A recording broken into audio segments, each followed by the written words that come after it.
آئیے رسول اللہ صلی اللہ علیہ وسلم کا حکم نہ ماننے والے کے لیے عبرتناک انجام، جو نبی صلی اللہ علیہ وسلم کی بات نہیں مانتا. یاد رکھیے پیارے بھائی، اللہ کے لیے آج فیصلہ کر کے اٹھیے کہ نبی کی بات آ جائے، پھر دنیا میں کسی کی بات نہیں مانی.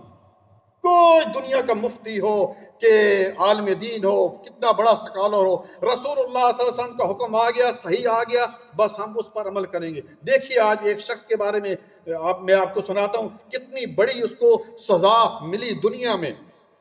مسلم کی روایت ہے، سیدنا سلمہ بن اکوع اس حدیث کے راوی ہیں، ان رجل اکل عند رسول اللہ صلی اللہ علیہ وسلم بشمالہ، نبی صلی اللہ علیہ وسلم کے ساتھ ایک شخص جو ہے وہ بائیں ہاتھ کے ساتھ کھا رہا تھا. بائیں ہاتھ کے ساتھ کتنے لوگ آج کھاتے ہیں؟ کسی کو کہیں تو پتہ کیا کرتے ہیں؟ وہ جی اللہ تعالیٰ نے دونوں ہاتھ بنائے نا جی، آپ کو کیا ہے، اس میں پیپسی پکڑی ہے، اس میں سینڈوچ پکڑی ہے، کیا کریں گے؟ کتنا بڑی بات کر دیتی ہیں. نبی صلی اللہ علیہ وسلم کے سامنے ایک شخص آ رہا تھا، آپ صلی اللہ علیہ وسلم نے کیا فرمایا؟ کل بھی یمین، دائیں ہاتھ سے کھاؤ بھائی. تو اس شخص نے کیا کہا کہ لا استطیع، کہ میں ایسا نہیں کر سکتا. جیسے آج لوگ کہتے ہیں نا بھائی یہ ایسا نہ کریں، حدیث کا انکار نہ کریں، یہ بہت بڑی بات ہے. تو آپ صلی اللہ علیہ وسلم نے فرمایا کہ لا استطاعت، کہ تو ایسا نہ کر سکے. راوی کہتے ہیں کہ وہ شخص عمر بھر اپنا دایاں ہاتھ جو ہے وہ منہ تک نہیں لے جا سکتا. اللہ، یعنی اس کا دایاں ہاتھ یہاں پہ شل ہو گیا. کھانا چاہتا تھا پھر دائیں ہاتھ سے، لیکن اس دائیں ہاتھ سے پوری زندگی مر گیا، لیکن دائیں ہاتھ سے نہیں کھا.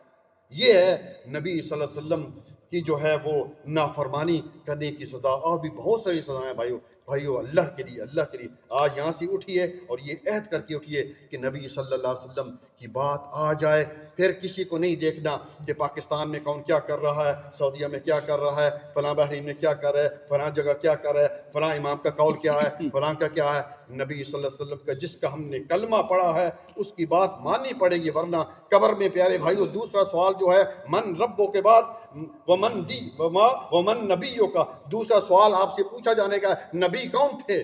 اگر نبی کی بات نہیں مانی ہوگی تو کیا لا ادری، میں نہیں جانتا، یہی جو ہے وہ اس کے منہ سے نکلے گا. اللہ تعالیٰ سے دعا ہے کہ اللہ تعالیٰ ہمیں نبی صلی اللہ علیہ وسلم سے سچی محبت اور ان کی باتوں پر عمل کرنے کی توفیق عطا فرمائے.